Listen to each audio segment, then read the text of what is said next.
बाजू बना सकते हैं तेरी तकदीर, तू अपने हाथ की लकीरों पर भरोसा मत कर।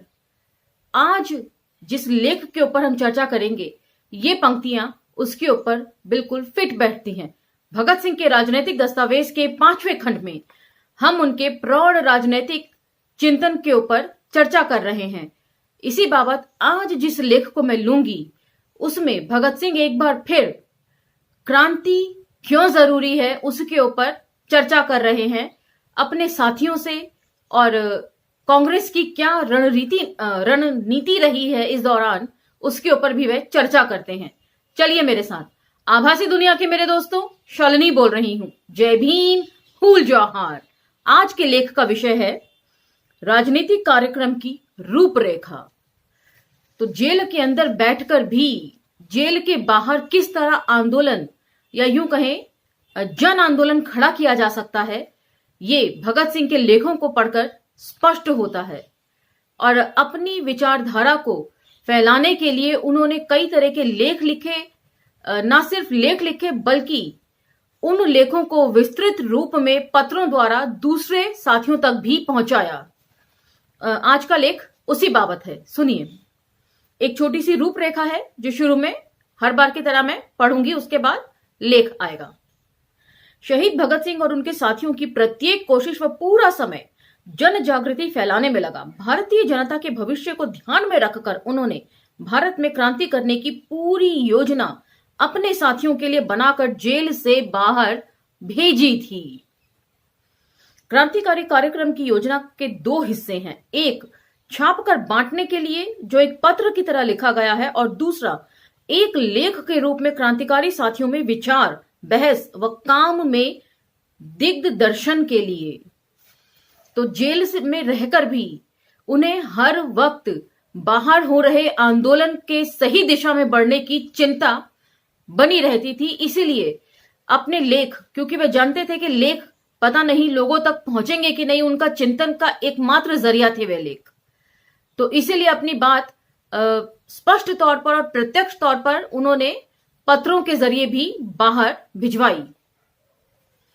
उसका पहला हिस्सा नवयुवक राजनीतिक कार्यकर्ताओं के नाम शीर्षक से उस समय के विभिन्न समाचार पत्रों में काट छांट कर छपा था। लाहौर के पीपुल्स में 29 जुलाई 1931 और इलाहाबाद के अभ्युदय में 8 मई 1931 के अंक में इसके कुछ अंश प्रकाशित हुए थे।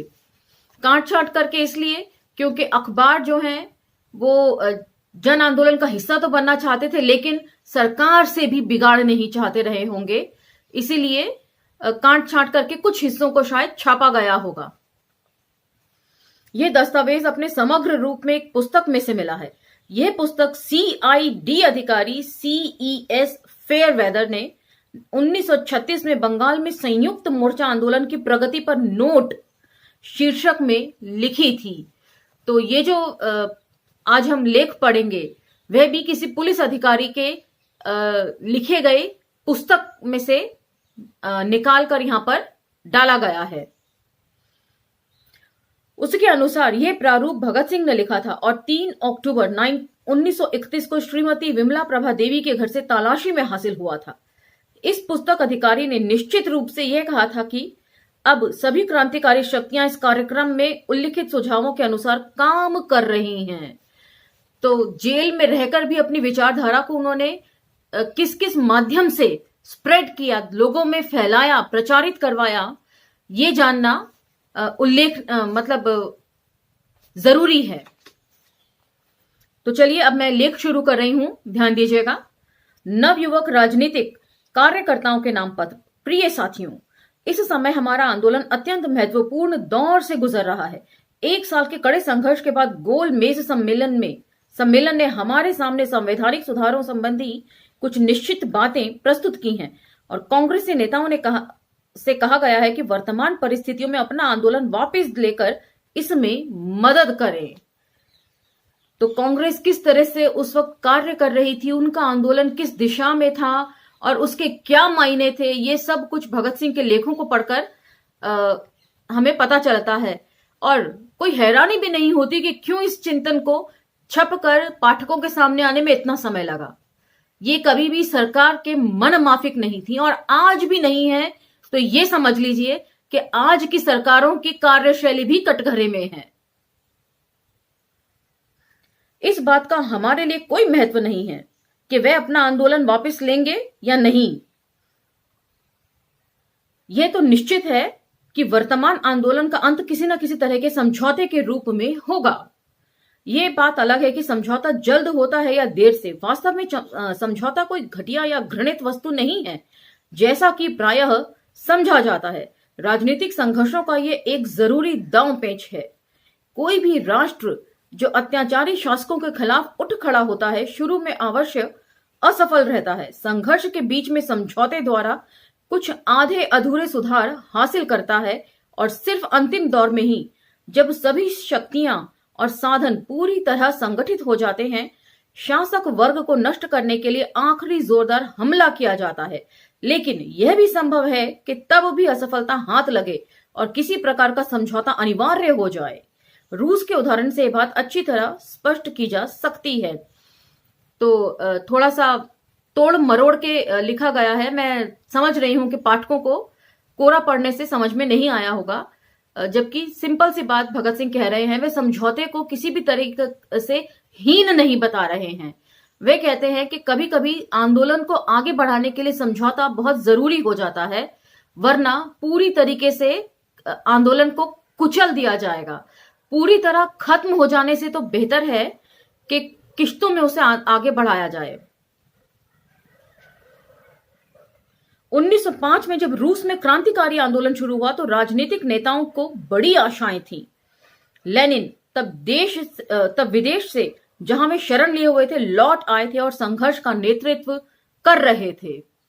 तो सिर्फ अपने ही देश में नहीं, दूसरे देशों में जो क्रांतियां हुई हैं उस दौरान, विश्व युद्ध के आसपास और उसके आगे पीछे की, यदि आप देखेंगे तो जो विचारक हैं, जो चिंतक हैं, उन्हें देश छोड़कर भागना पड़ जाता है सरकारों के डर से, पकड़े जाने के डर से। लेकिन वहीं पर भगत सिंह का सोचने का तरीका बिल्कुल अलग था। उन्होंने बाकायदा अपने आप को गिरफ्तार करवाया। क्यों? क्योंकि वे सरकार के दिए हुए बनाए गए मंच को इस्तेमाल बाखूबी करना जानते थे। तो ये जो है, आप साथ साथ अगर कंपैरिजन इस तरीके से लेंगे तो आपको भगत सिंह के जो मकसद है वो भी क्लियर होता रहेगा। क्योंकि कमेंट सेक्शन में कई बार आप लोग पूछते हैं कि भगत सिंह ने इतनी गिरफ्तारी क्यों दी अपनी, तो उसकी वजह उनके पास थी और एक स्पष्ट तौर पर वे उसे अपने सेशन कोर्ट में जो बयान है उसके तहत बताते हैं। यदि आपका फिर भी यह सवाल है तो मैं यही कहूंगी कि आपने ये सारे लेख जो हैं वो ध्यान से सुने नहीं, या फिर इनको पूरा भी नहीं सुना। लोग उन्हें यह बताने पहुंचे कि दर्जनों जागीरदार मार दिए गए हैं और बीसियों महल जला दिए गए हैं। लेनिन ने उत्तर में कहा कि लौटकर 1200 जागीरदार मारो और इतने की महल व हवेलियां जला दो, क्योंकि यदि असफल रहे तो इसका कुछ मतलब होगा। तो ये लेनिन के विचार थे।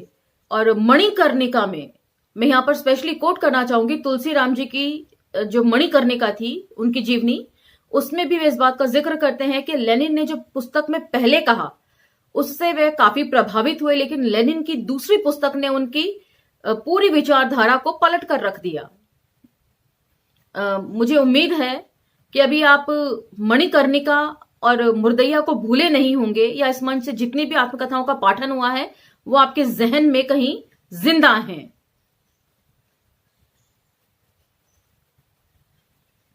ड्यूमा अर्थात रूसी संसद की स्थापना हुई। अब लेनिन ने ड्यूमा में हिस्सा लेने की वकालत की। वह 1907 की बात है, जबकि 1906 में वे पहली ड्यूमा में हिस्सा लेने के खिलाफ थे। बावजूद इसके कि उस ड्यूमा में काम करने का अवसर अधिक था और इस ड्यूमा के अधिकार अत्यंत सीमित कर दिए गए थे। यह फैसला बदली हुई परिस्थितियों के कारण था। अब प्रतिक्रियावादी शक्तियां बहुत बढ़ रही थीं और लेनिन ड्यूमा के मंच को समाजवादी विचारों पर बहस करने के लिए इस्तेमाल करना चाहते थे। तो पहली बार जब मौका उनको मिला लेनिन को अपनी बात लोगों तक पहुंचाने का संसद में, तो वे उसके खिलाफ थे। लेकिन एक साल बाद तक आते आते उनमें विचार परिवर्तन हो गया, या यूं कहें उनके विचारों में परिवर्तन आ गया। और उनको लगा कि अब अपनी बात कहने के लिए उपयुक्त समय है। तो वही स्ट्रैटेजी जो है भगत सिंह ने भी अपनाई अपनी बात कहने के लिए। पब्लिक फोरम जो सरकार द्वारा बनाकर दिया गया था, अदालत में जो मुकदमे की कार्यवाही थी, उसको माध्यम बनाकर भगत सिंह ने अपने सारे विचार जनता और समाज के सामने रखे।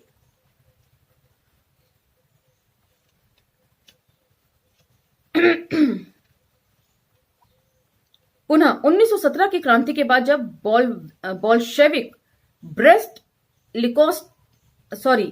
लिटोक्सक संधि पर हस्ताक्षर करने के लिए विवश हुए तो लेनिन के सिवाय बाकी सभी इसका विरोध कर रहे थे।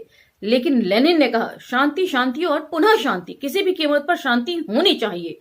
जब कुछ बोल्शेविक विरोधियों ने इस संधि के लिए लेनिन की निंदा की तो उन्होंने स्पष्ट कहा कि बोल्शेविक जर्मन हमले का सामना करने की सामर्थ्य नहीं रखते, इसीलिए संपूर्ण तबाही की जगह संधि को प्राथमिकता दी गई है। तो संधि क्यों जरूरी है ये यहां पर वे स्पष्ट कर रहे हैं और भगत सिंह भी इसीलिए संधि को हीन नहीं मानते हैं। जैसा कि लेनिन के शब्दों में मैं आपको बता दूं, व्याख्या स्पष्ट कर दूं, लेनिन कहते हैं कि सब कुछ तबाह करने से बेहतर है कि जो बच सकता है उसे बचा लिया जाए, जिसको हम कहते हैं ना कि something is better than nothing. कुछ भी नहीं से कुछ तो अच्छा, या हम मुहावरे में भी कहते हैं कि चलो भागते भूत की लंगोटी ही सही। तो वही ये बात है। जो बात मैं स्पष्ट करना चाहता हूं वो ये है कि समझौता एक ऐसा जरूरी हथियार है जिसे संघर्ष के विकास के साथ ही साथ इस्तेमाल करना जरूरी बन जाता है। लेकिन जिस चीज का हमेशा ध्यान रखना चाहिए वह है आंदोलन का उद्देश्य। जिन उद्देश्यों की प्राप्ति के लिए हम संघर्ष कर रहे हैं उसके बारे में हमें पूरी तरह स्पष्ट होना चाहिए। तो यहां पर वे बता रहे हैं कि समझौता किसी कारणवश या परिस्थितिवश हम कर लें, सब कुछ तबाह होने से बचाने के लिए हमारी पहली कोशिश होनी चाहिए अपने साथियों को और आंदोलन को हमेशा बचाए रखने की। ऐसा नहीं है कि पूरी तरीके से नष्ट हो जाए, जैसे कि 1857 का विद्रोह, वो पूरी तरीके से कुचल दिया गया था सभी जगह। तो उससे इतिहास से सबक लेते हुए भगत सिंह जो हैं वो लेनिन के विचारों से साम्यता प्रकट कर रहे हैं कि सब कुछ तबाह होने से तो बेहतर है कि समझौता करके कुछ बचा लिया जाए और फिर दोबारा अपनी शक्ति को एकत्र करके आंदोलन दोबारा आगे बढ़ाया जाए। इस बात से अपने आंदोलन की उपलब्धियों, सफलताओं व असफलताओं को आंकने में हमें सहायता मिलती है और अगला कार्यक्रम बनाने व तय करने में भी। तिलक की नीति इसके उद्देश्य के बावजूद, यानी उनके दांव पेच बहुत अच्छे थे। आप अपने शत्रु से 16 आना पाने के लिए लड़ रहे हैं, आपको एक आना मिलता है, उसे जेब में डालिए और बाकी के लिए संघर्ष जारी रखिए। नर्म दल के लोगों में जिस चीज की कमी हम देखते हैं वे है उनके आदर्श की। तो सीधा सीधा आक्षेप लगा रहे हैं लोकमान्य तिलक की नीति पर। वो एक चित्त पावन ब्राह्मण कहे जाते हैं, तो उनकी ये नीति भगत सिंह को समझ नहीं आती कि जहां 16 आने आपको चाहिए वहां एक आना भी आ रहा है तो उसको आप जेब में पहले धर लीजिए, फिर बाकी 15 आने के लिए दोबारा संघर्ष करिए। तो ये उनके आदर्शों का थोथापन है, खोखलापन है। वे इकन्नी के लिए लड़ते हैं, इसीलिए उन्हें मिल ही कुछ नहीं सकता। क्रांतिकारियों को यह बात हमेशा अपने मन में रखनी चाहिए कि वे संपूर्ण क्रांति के लिए लड़ रहे हैं। ताकत की बागडोर पूरी तरह अपने हाथों में लेनी है। समझौतों से इसलिए डर महसूस होता है क्योंकि प्रतिक्रियावादी शक्तियां समझौते के बाद क्रांतिकारी शक्तियों को समाप्त करवाने की कोशिश करती हैं। तो वे काफी स्पष्ट तौर पर कह रहे हैं कि जब परिस्थितियां बिल्कुल बेकाबू हो जाएं तब समझौता आखिरी उपाय के तौर पर कर लेना चाहिए, सब कुछ खत्म होने से पहले। लेकिन जहां तक हो सके संघर्ष जारी रखना चाहिए। और साथ ही वे लोकमान्य तिलक की आदर्शों की भी, जो कि नर्म दल जिनको माना जाता था, और ये सभी चीजें जो है वो कांग्रेस का हिस्सा थी। ये सभी लोग कांग्रेस में रहकर काम कर रहे थे। बेशक आप उन्हें वल्लभ भाई पटेल कहिए, चाहे लोकमान्य तिलक कहिए, चाहे लाला लाजपत राय कहिए, चाहे गांधी कहिए, चाहे कोई भी कहिए, ये सभी कांग्रेस का हिस्सा थे, कांग्रेस में ही काम कर रहे थे एक साथ एकजुट। बेशक इनकी विचारधारा नरम दल या गरम दल कहकर आप विभक्त कर दें, लेकिन थे ये सब एक ही विचारधारा से प्रेरित। लेकिन समझदार और बहादुर क्रांतिकारी नेता आंदोलन को ऐसे गड्ढों में गिरने से बचा सकते हैं। हमें ऐसे समय और ऐसे मोड़ पर वास्तविक मुद्दों और विशेषतः उद्देश्यों संबंधी गड़बड़ नहीं होने देनी चाहिए। इंग्लैंड की लेबर पार्टी ने वास्तविक संघर्ष से धोखा किया और वे यानी कि उनके नेता सिर्फ कुटिल साम्राज्यवादी बनकर रह गए हैं। तो शायद ये यहां पर मुझे ऐसा लग रहा है कि इंग्लैंड की जो लेबर पार्टी है उसकी तुलना कांग्रेस पार्टी से, उस समय की कांग्रेस पार्टी से 1920 से 30 के दशक के बीच की जो विचारधारा है उससे साम्यता बता रहे हैं। मेरे विचार में इन रंगे हुए साम्राज्यवादी लेबर नेताओं से कट्टर प्रतिक्रियावादी हमारे लिए बेहतर हैं। दांव पेचों और रणनीति संबंधी लेनिन के जीवन और लेखन पर हमें विचार करना चाहिए। समझौते के मामले पर वामपंथी कम्युनिज्म में उनके विचार स्पष्ट मिलते हैं। कांग्रेस का उद्देश्य क्या है? अब इसके आगे वे अगले टॉपिक पे अपने दोस्तों को पत्र के जरिए बता रहे हैं कि अब कांग्रेस के क्या उद्देश्य हैं, वे स्पष्ट सुने। मैंने कहा कि वर्तमान आंदोलन किसी न किसी समझौते या पूर्ण असफलता में समाप्त होगा। तो ऐसा वे क्यों कह रहे हैं उसका आगे वे आशय स्पष्ट कर रहे हैं। मैंने ये इसलिए कहा क्योंकि मेरी राय में इस समय वास्तविक क्रांतिकारी ताकतें मैदान में नहीं हैं। यह संघर्ष मध्यम वर्गीय दुकानदारों और चंद पूंजीपतियों के बलबूते किया जा रहा है और ये दोनों वर्ग विशेषतः पूंजीपति अपनी संपत्ति या मिल्कियत खतरे में डालने की जुर्रत नहीं कर सकते। वास्तविक क्रांतिकारी सेनाएं तो गांव और कारखानों में हैं, किसान और मजदूर। तो जो पहले मैंने आपसे बात कही थी एकदम कि अपने बाजू की ताकत पर भरोसा रख, तेरे बाजू बना सकते हैं तेरी तकदीर, अपने हाथ की लकीरों पर भरोसा मत कर। तो वे इसी बात के लिए कही थी कि हमेशा सर्वहारा की बात भगत सिंह करते हैं और सर्वहारा में वे मजदूर और किसानों को मानते हैं। और इन दोनों का ही उस समय भी शोषण हो रहा था और इन दोनों का आज भी शोषण हो रहा है। आज इस बार का आप किसान आंदोलन देख लीजिए और कोरोना के टाइम में कितने मजदूर पैदल अपने घरों को लौटे हैं, ये भी ध्यान में रखिए। तो भगत सिंह के विचार सिर्फ उनके अपने काल के विचार नहीं हैं, ये आज के जमाने के विचार भी हैं। लेकिन हमारे बुर्जुआ नेताओं में उन्हें साथ लेने की हिम्मत नहीं है, ना ही वे ऐसी हिम्मत कर सकते हैं। यह सोए हुए सिंह यदि एक बार गहरी नींद से जग गए तो वे हमारे नेताओं की लक्ष्य की पूर्ति के बाद भी रुकने वाले नहीं हैं। तो अब वे इस बात का मतलब बता रहे हैं कि क्यों नहीं रुकने वाले हैं। और भगत सिंह का जो मकसद था क्रांति का पूरा पलट देना किसी चीज को, वो यही था कि जनता को अपने अधिकारों के लिए एजुकेट कर देना। और एक बार यदि जनता अधिकारों के लिए एजुकेट हो गई तो वे ब्रिटिश हुकूमत से भी लड़ जाएगी और उसके बाद जो सत्ता का हस्तांतरण होगा उसमें पूंजीवादी ताकतों से भी वह लोहा ले लेगी। और उसी चीज को वे यहां पर एक्सप्लेन कर रहे हैं कि कांग्रेस किस रणनीति पर काम कर रही थी उस समय। और कांग्रेस का मतलब आप आज की कांग्रेस और भाजपा के तरीके से उसको मत लीजिए। भाजपा हो या कांग्रेस, वो सब कांग्रेस ही था उस समय भी।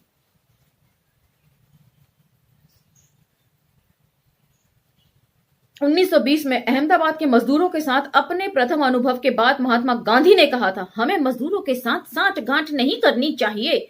कारखानों के सर्वहारा वर्ग का राजनीतिक हितों के लिए इस्तेमाल करना खतरनाक है। मई 1931 के द टाइम्स से तब से उन्होंने इस वर्ग को साथ लेने का कष्ट नहीं उठाया। यही हाल किसानों का है। 1922 का बारदौली सत्याग्रह पूरी तरह यह स्पष्ट करता है कि नेताओं ने जब किसान वर्ग के उस विद्रोह को देखा जिसे न सिर्फ विदेशी राष्ट्र के प्रभुत्व से ही मुक्ति हासिल करनी थी वरन देशी जमींदारों को जंजीरें भी तोड़ देनी थी, तो कितना खतरा महसूस किया था। तो यहां पर यदि आप देखेंगे कि चौरी चौरा कांड जो है उसके ऊपर अंबेडकर नामा पर लगातार कई एपिसोड बने हैं और उसका जिक्र भगत सिंह भी कर रहे हैं कि उसे गलत शक्ल दी गई है इतिहास में। असल में जो चौरी चौरा कांड था वो गरीब किसानों का जमींदारों के प्रति था। और यहां पर भगत सिंह भी उस चीज को स्पष्ट कर रहे हैं। अगर ये चिंतन भगत सिंह का सामने नहीं आता तो ये विचार भी स्पष्ट नहीं होते। यही कारण है कि हमारे नेता किसानों के आगे झुकने की जगह अंग्रेजों के आगे घुटने टेकना पसंद करते हैं। और यदि आपको याद होगा सत्याग्रह और हड़तालें वाले एपिसोड में जो लेख था उसे आप यदि दोबारा सुने तो ये सारी बातें स्पष्ट हो जाएंगी जो यहां पर भगत सिंह रख रहे हैं कि कांग्रेस का उद्देश्य क्या है। उसमें भी मैंने कहा था कि गांधी का जो आंदोलन था वे करना नहीं चाहते थे, तो वो बाय चॉइस की बजाय बाय फोर्स ज्यादा लग रहा था, यदि आपको याद हो। और इसीलिए तो एपिसोड तो मैं यहीं पर विराम देती हूं। लेख खासा लंबा है जो एक एपिसोड में नहीं बनेगा, लेकिन जो बात मैं कहना चाहती हूं, जो व्याख्या मैं करना चाहती हूं, मैं उसे कर देती हूं। उसके बाद ये एपिसोड खत्म करूंगी। कि उसके बाद आप ये देखिए कि सत्ता का हस्तांतरण हो गया, सर्वहारा को अपने साथ नहीं लिया, आजादी मिल गई। लेकिन उसके बाद क्या हुआ, धीरे धीरे आम जन में ये बात प्रचारित होने लगी कि राजनीति गंदी है, आप मत करिए। यदि इतनी गंदी है तो नेता क्यों करते हैं, पुष्ट दर पुष्ट क्यों चली आ रही है ये कसूर सिर्फ आप लोगों का नहीं है। मैं भी पहले यही सोचती थी, कोई राजनीतिक चर्चा होती थी तो मैं कहती ओह क्या बकवास की चर्चा है, ये राजनीति एकदम बेकार की और फजूल की चीज है। लेकिन नहीं, राजनीति फजूल की चीज नहीं है, ये लंबा अरसा लगा मुझे समझने में। यदि राजनीति नहीं होती तो भगत सिंह का जो हम पढ़ रहे हैं ये सारे प्रौढ़ राजनीतिक चिंतन है उनका, ये राजनीतिक लेख हैं, ये उनके कोई आम लेख नहीं है। वे समझते थे कि राजनीति की क्या अहमियत है। डॉक्टर अंबेडकर यदि राजनीति नहीं करते तो हमारे अधिकार भी सुरक्षित नहीं कर सकते थे। तो सबसे पहले तो इस विचार को मन से निकाल दीजिए कि राजनीति फजूल की चीज है। आपको समझ नहीं आती, मुझे भी नहीं आती थी, मुझे लंबा अरसा लगा। कई तरह के लिटरेचर पढ़ने के बाद धीरे धीरे चीजें स्पष्ट होती गई। और थैंक्स टू तुलसी राम जी, उनकी मणिकर्णिका पढ़ने के बाद मुझे भारतीय संदर्भों में कम्युनिज्म क्या है वो समझ में आने लगा। तो लगातार पढ़ते रहने से ये फायदा तो मिलता है। सॉरी तो इसीलिए लेख को अब हम यहीं पर समेटते हैं। अगले लेख में इसके ऊपर चर्चा हम आगे बढ़ाएंगे। तब तक आज्ञा दीजिए। धन्यवाद।